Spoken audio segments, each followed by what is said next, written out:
Welcome back to Just Play Better. We're here with round 5. I'm Jaiden. I have lost my guide mom, but I'm wandering through the wilderness of Swiss and I found 2 spirit guides.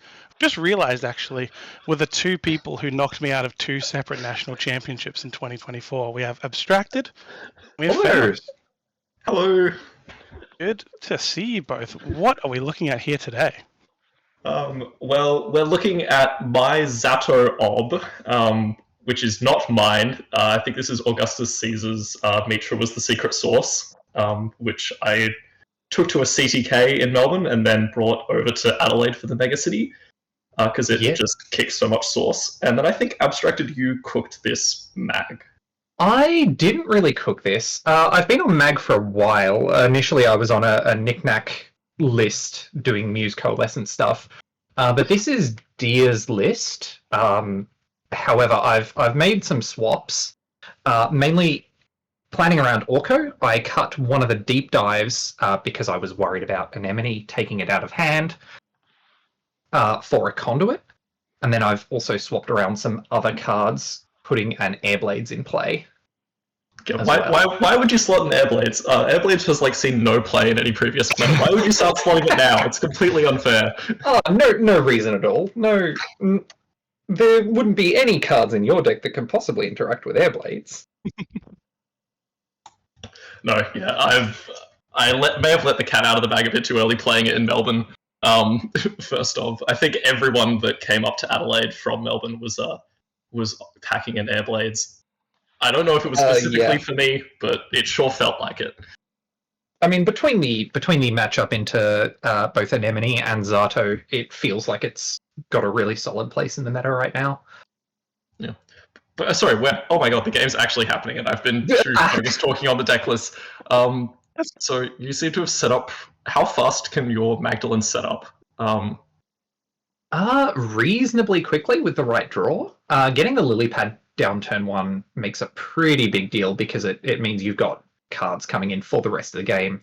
There was a turn 1 ritual as well as a Nuka hitting the table right now. So I am swimming in cards, which makes it super easy to set up.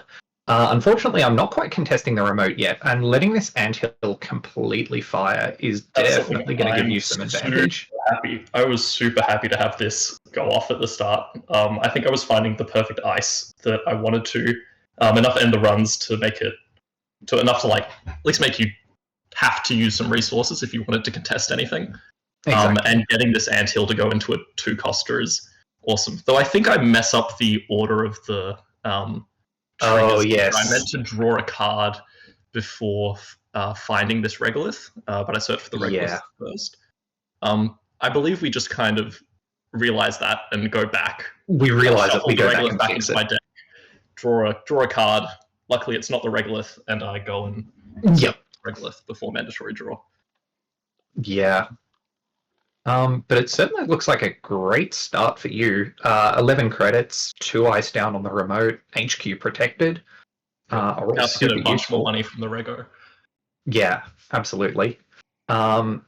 And I don't think I'm doing too bad myself. As I mentioned, lily pad coming in for card draw, half of a Nuka on the board, and both a fermenter ticking up as well as a telework contract on the board, keeping me in the money, which is nice. Yeah, I think what I'm looking out for is actually the simul chips coming down. Because once those are out, my one of the main things my deck is trying to do is play Stavron. So once I get a 3-coster rezzed, I can search for a F3nr1 and blank any killer that you've put out. But with a SMC or a simul chip on the board, it kind of does nothing because you can just search for the solution for that. And I've kind of just got to get set up before you have to present those kind of threats. Yeah, absolutely. Giving SMC and simul chip arguably I'll say it, the 2 strongest cards in the Magdalene deck, making them even better into this Ob matchup is really quite strong. It's interesting you say that they're the 2 strongest cards in the deck when one of the cards in your deck got banned on the recent ban list. Yeah. Deep Dive is actually something I think is very hard for my deck to play around, at least. Kind of like if you manage to steal, get an early lead, I feel like your Magdalene deck can just choose to end the game whenever it feels like after that point. It can if do. you, of course, draw the deep dive. Yeah, and that's the problem. And that's also part of the reason I decided to be on Conduit for this, is because you can tutor that out with the SMC. So in a situation like this, I don't go for it right now because I don't have quite enough money. But in a situation like this, I could use the SMC, pull the Conduit, and And is this why you're doing these pokes on R&D just to find, like, get that early agenda lead? Yeah, in part. Also, just because I want to force you to put an ice on R&D and sort of demonstrate that, well, if you're not progressing your game plan right now with the regolith in the board, that's giving you money, which is valuable, but you're not taking points. And was that the rough turn where you decided not to steal the SDS and then come back and steal it on the next click? Yeah, that was not great. That's an unfortunate click waste, but what can we do? Yeah. I'm happy to see the SMC go, at least. That's put you, like, not a turn back, but it makes me feel a lot safer about my remote. Absolutely. It makes it that much harder to challenge the road, especially if I'm expecting Stavrin, which I should be. Yeah, and I think this is the turn I'm trying to figure out how, because you now don't have the SMC, I'm trying to figure out if I can push this turn, or if I have to wait. Yeah. And in this board, I think part of the reason I was somewhat okay to throw around the SMC is you can see in hand I've already got a Gauss and a Revolver. So those give me access to both having those breakers right now if I need them, as well as I can't pull them with the SMC. Yes, because they're in hand, so it's only going to search the stack. Yeah.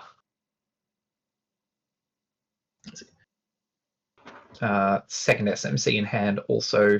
Yeah, I mean, that makes throwing away the first SMC a bit easier. Absolutely. But how much do you really want to, like, if he does go for like a scoring play here, how like important do you think it is to stop those early scores? Or are you looking to like head up like later wins and you can let some points go through? I feel like in the Magdalene deck, you're a lot more interested in setting up to be able to just lock the remote in the late game. That can be hard to do against Zartoop, but the Airblades in the deck makes that a lot more possible.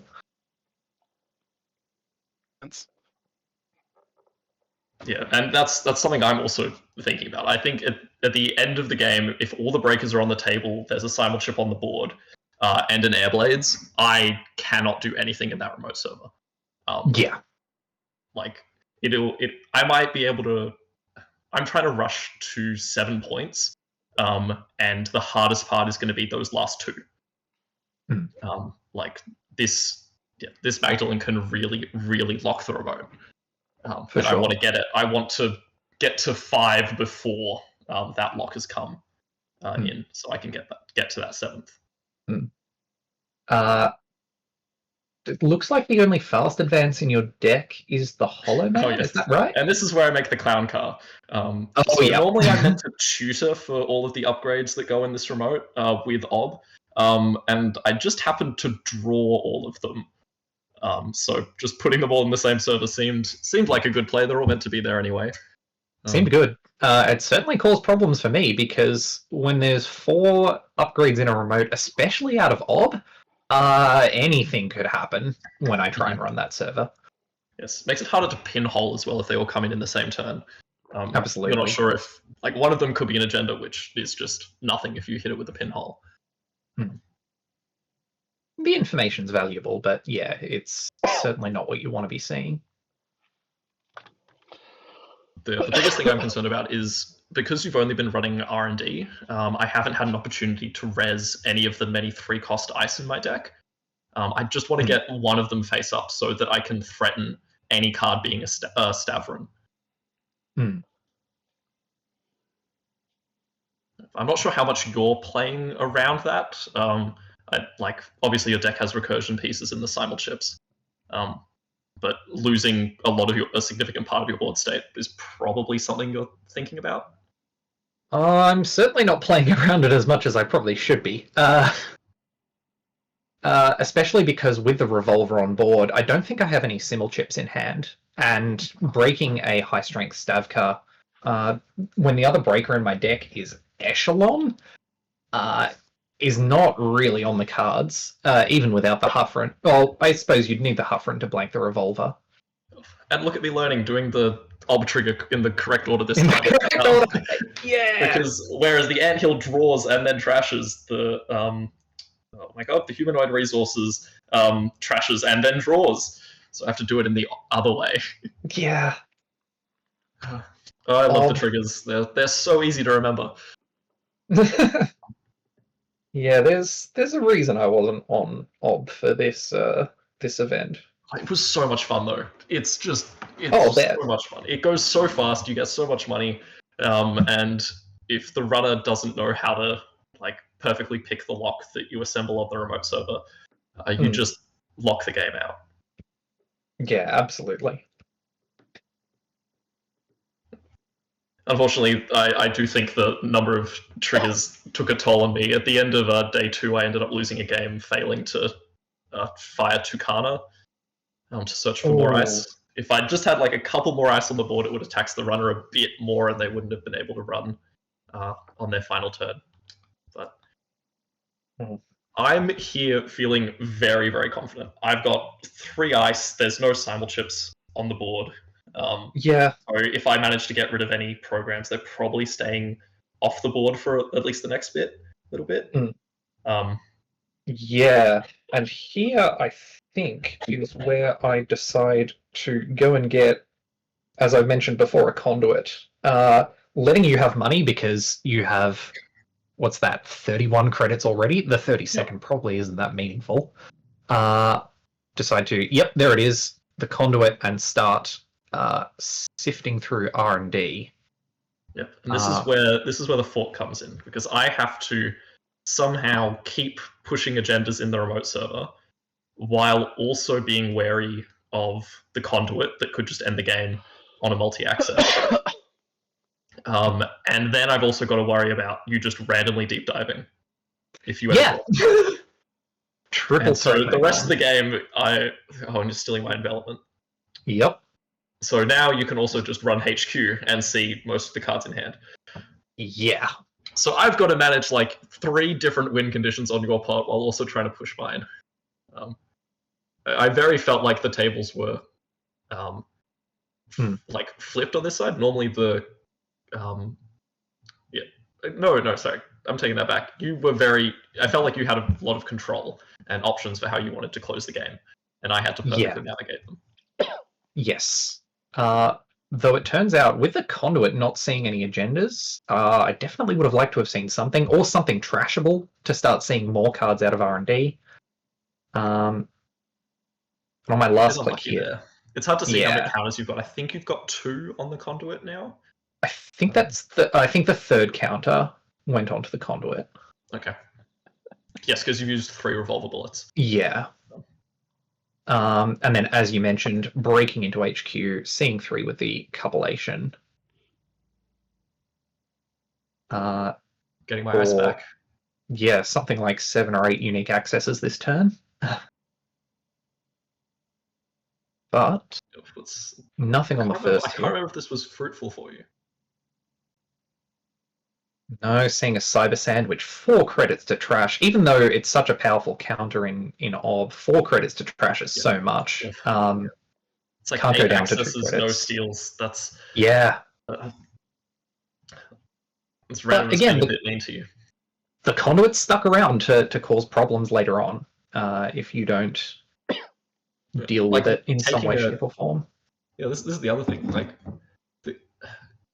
the setup, these setup shapers, taking a whole turn off to purge them really only puts you back as the corporation. Well, as the runner, I'm pretty thrilled because I can just run back through R&D 4 more times and we're in the same spot we were before. Or you get a whole other turn to set up. Exactly. And then we're in exactly the same position. Here, Yeah, here I scored off the books, and I can't remember what I go and search for this. I think I'm debating whether it's the next, if it's another 2 cost, like another 2-point agenda, like off the books chain to 7 points, or if I go for an SDS to maybe threaten deleting one of your programs. Yeah. From memory, it's the SDS, but we'll see in just a second. Yeah, Yeah, there's the SDS going into the remote. Mhm. And at this point, you can see just briefly the leftmost card in my hand is a pinhole threading. So I could use that, there it is in front, to take out the Hollow Man, which will delay me delaying the score for a turn. But I you might don't want to think I keep end that up for a doing that. Zato in the future. Exactly. Yeah. Or even the namesake of Augustus's deck. You might save it for the Mitra, The Mitra. which could cause you problems unexpectedly pulling back an ice. Exactly. And checking archives, potentially for some of that ice. Yeah, there's no Stavkas in there, so it's either going to be on the board in hand, or I still haven't drawn any of them. I think from memory, I've put a Stavka as the second ice on R&D and the remote. Yes. And I think as well. Oh no, you've got the 3-coster raised with the Afshar already on getting HQ. that Afshar up was, even though you got a lot of multi-access, was absolutely worth it to get that turn face up. Especially when I don't see a single point as a result.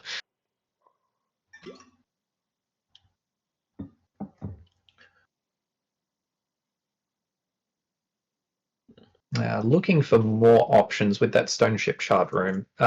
Not likely in this matchup to be particularly useful for either the charge counter or the flatline protection with influence spent on the Hollow Man. I'm thinking this looks like a pretty exclusively scoring plan.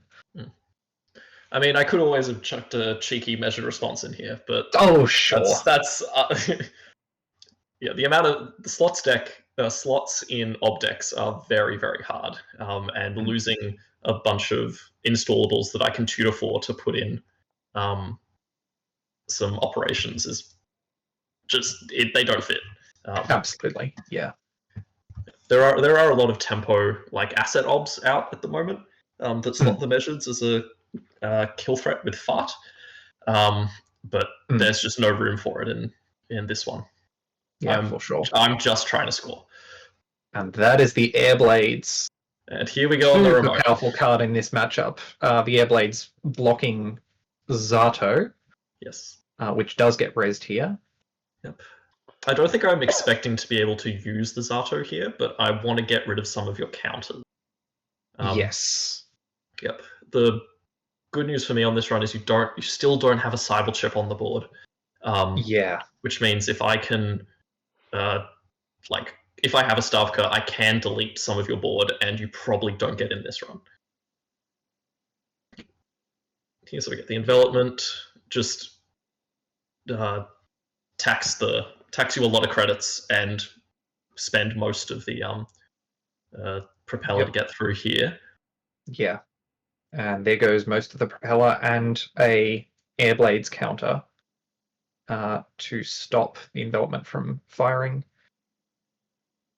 From the envelopment from firing with the Zato. And I let you trash the envelopment here without a border control to go and get. Trashing the envelopment sucks a lot more, especially because I'm trying to save my Ob trigger to use for Stavron, which I think we see here. I pop the Spin Doctor to shuffle a Hafren back into the deck. Res the Stavka to trash a 3-coster to search for the Hafren I just put away. And then target your propeller. So I'm going to get to delete 2 of the programs here. Yeah. And from memory, you leave the conduit where it is, with the Stavka, of course, protecting R&D. Yes. It would have been very sweet if... I think I delete the propeller and the revolver here.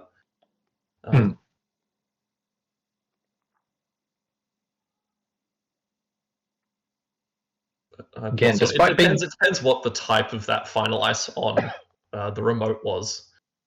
But despite that being 2 temporary breakers lost, it's pretty rough for me here. It's credits and turns to put those back out with the more permanent replacements. Especially because I only have the ability to recur 3 programs with symbol chips in this deck. There's a hard limit. Yeah.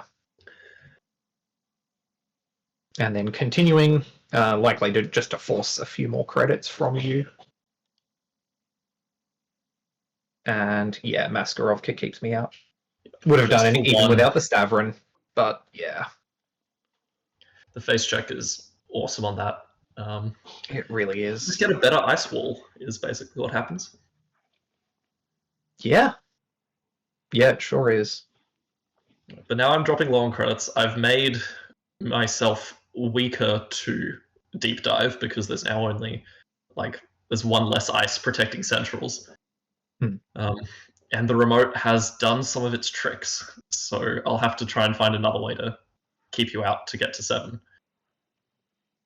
Yeah, for sure. Yeah. And yep, Hollow Man scores the SDS. Finally get rid of the conduit. Get rid of the conduit.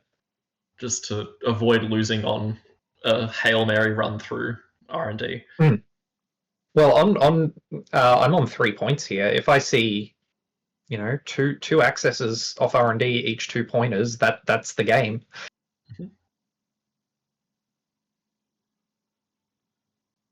Unfortunately, I'm only down to 4 credits, I believe. So I'm not threatening game point next turn if I have a 2-coster. 2-point agenda. I'll probably have to bounce up and spend next turn recovering. It's just whether if that turn is enough for you to set up my next... you to set up enough to contest my next push. Yeah, absolutely. Or even just deep dive, knowing that second... Yep. Although I don't know at this point that second piece of ice on R&D is a Stavka, that doesn't stop me from getting into R&D. So I could just... Unfortunately, none of it trashes a deep dive. Unless, of course, the tithe. This is the 1 net damage. I completely planned it. You can't run through the tithe because if it hits the deep dive, you'll be cooked.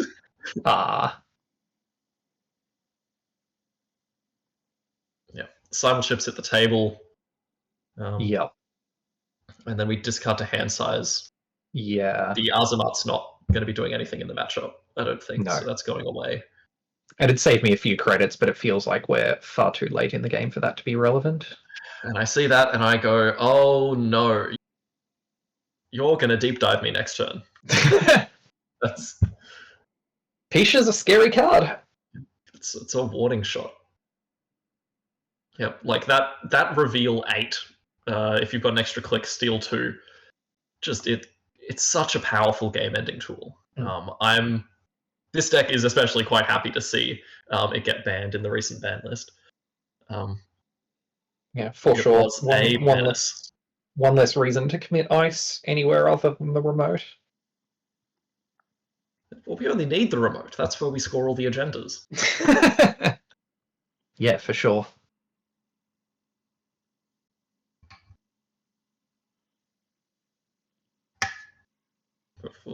I think this is no, this isn't the two most thinky turns.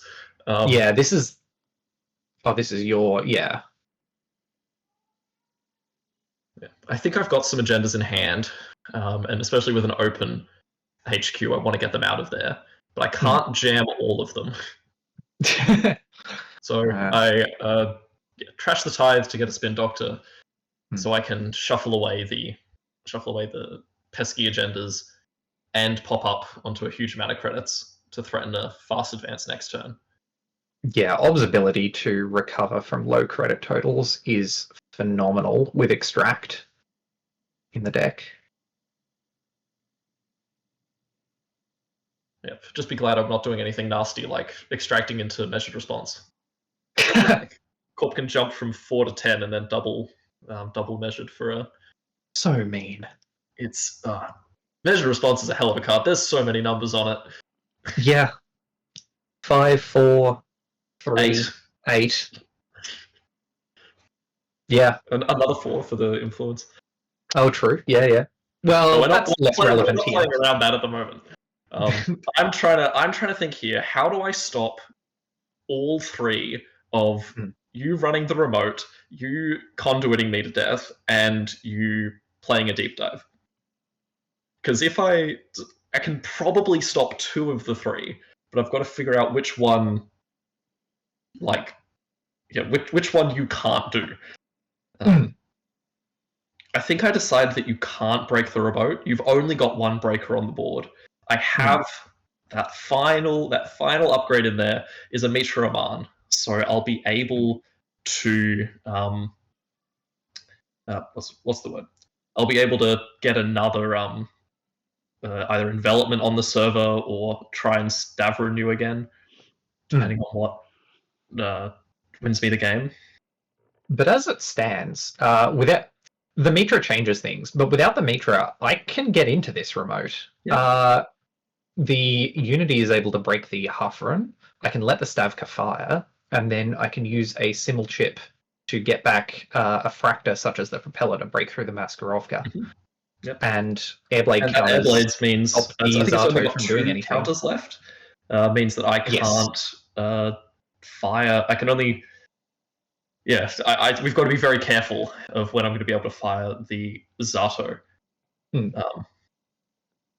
Yeah. Because if I trash the F3nr1, I won't be able to find another End the Run to put on the remote. Yes.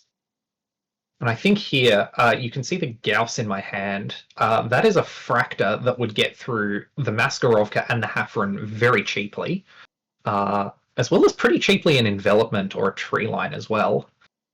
And this is about the hardest I've thought in any turn of Netrunner before. Yep, I've had to consider which of your 3 win conditions you're trying to go for, and now it's your turn to think about the exact same thing. I can go for.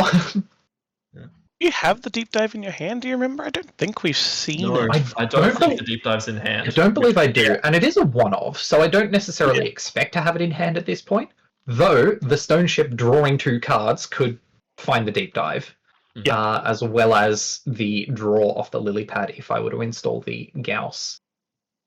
But as the Corp, I have to constantly think of that possibility. I can't just randomly losing off a deep dive because you weren't playing around it is. I mean, sometimes you just can't play around it. You've got to play as though it's not in hand. Absolutely. But I think with the tempo lead that I had, I could attempt to play around it, and so I should have. And especially showing the picture, Sal, you have to be worried about it. Yeah.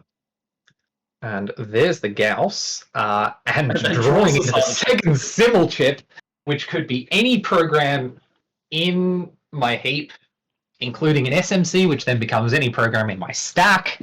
I think your reaction alerts me.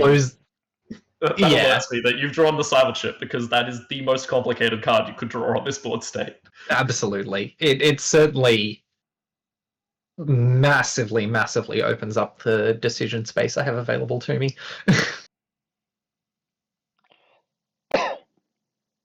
And we're both pretty sure this is the final turn. I think you're going to either play a win con or you're going to fail, and I'll be able to do this remote server. Yeah. And I think here is when you realize that I'm playing Mitra, so I've also got the biggest thinking turn ever. Yep. and this is what I love about 2 green players thinking at each other. Exactly. Green players and their tutoring. It's the best.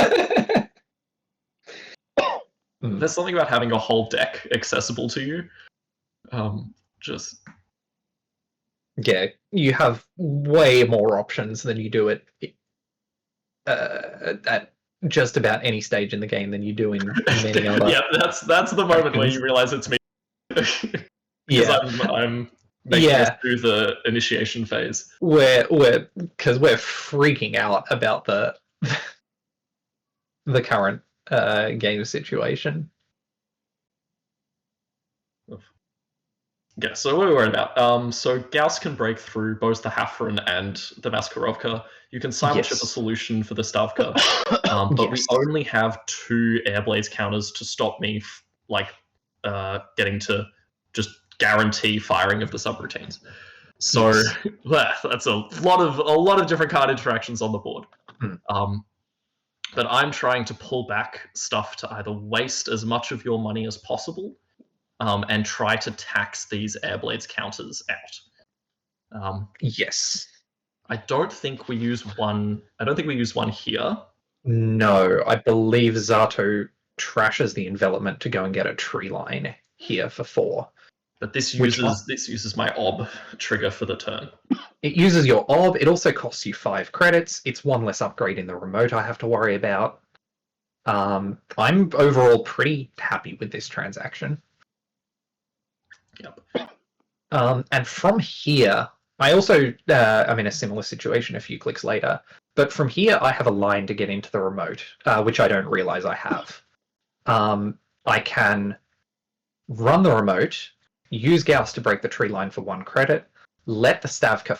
run the remote, use an Airblade counter on the tree line to prevent the run from ending, use 1 credit to break through the tree line, run through the Stavka, letting subroutines fire, then use the simul chip I have on board to bring back the Gauss, use my last Airblades counter to prevent the run from ending at the Maskarovka, and then break that for 2 credits with the Gauss.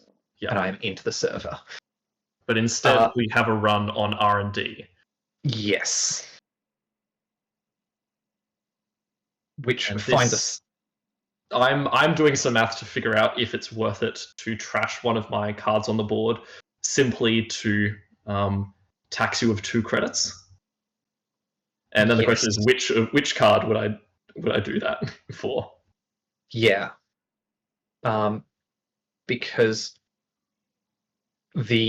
here I'm less worried about losing the breakers and more worried about losing the Pishasau, because that would give me, if the Pishasau is trashed with the Stavka, I would have 1 fewer click than I was anticipating having.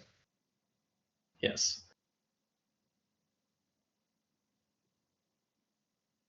But I think you've got enough money that you can just get the revolver back with your simul chip, and you can pay your way through this. It only costs you 2 additional credits if I give Stavka strength boost. I'm still pretty sad to have to spend the simul chip on the revolver instead of what I was hoping was that the ice on R&D was a barrier or a code gate, in which case I could use the simul chip for the conduit and get 3 or 4 runs with the conduit and the Pisha.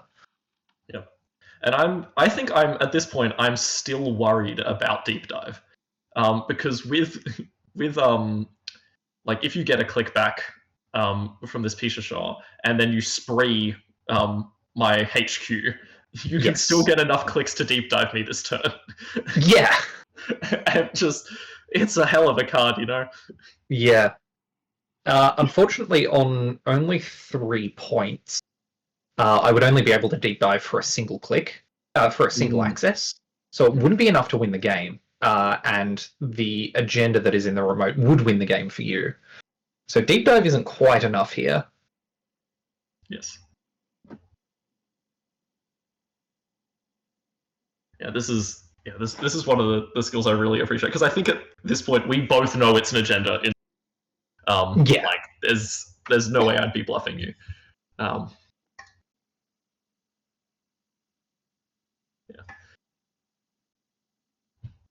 I have to be pushing for the win next turn because to win next turn, because if I don't win next turn, I think you have enough that you'll just be able to completely lock the remote. Yes. Like as you said, you have a line to get through the remote this turn, but we don't see it this turn, but I think you absolutely would have seen it next turn. Yes. We don't steal. No steal. With click coming back, once again, I have that line to get through the remote. I'd need to install the second simul chip from hand as my second to last click.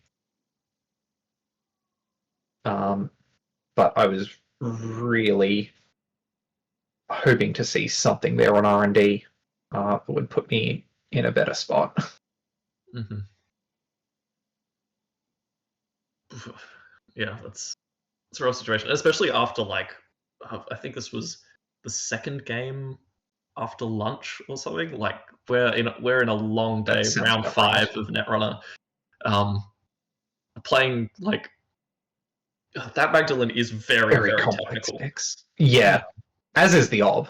And you're both undefeated at this point, so you've been playing like like a lot of good games at this point. Like we've been trying our best. Maybe we should have just taken an ID, save the energy. I think we both lose our round 6.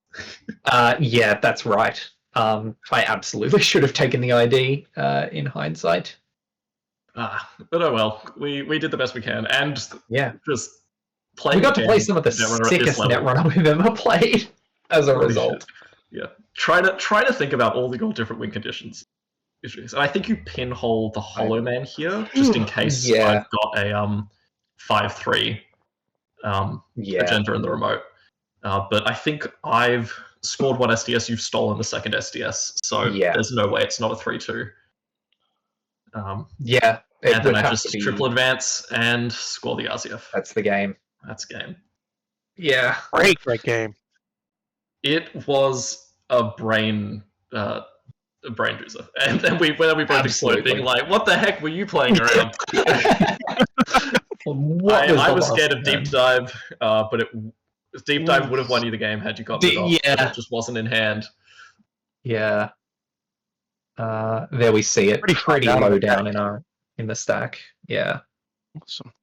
Wow, another great game. Maybe the best game we've sort of seen in the round. And really good to have you both on, commentating, sharing your thoughts. You're both very, I think, thoughtful, technical players. So that was really, really insightful. Oh my God, look at that coming down. It's the big brain orb. Sorry, I forgot to mention there's a serialized story running in the background. Thank you both for coming on. Oh, no. We'll see you again. Thanks. That's the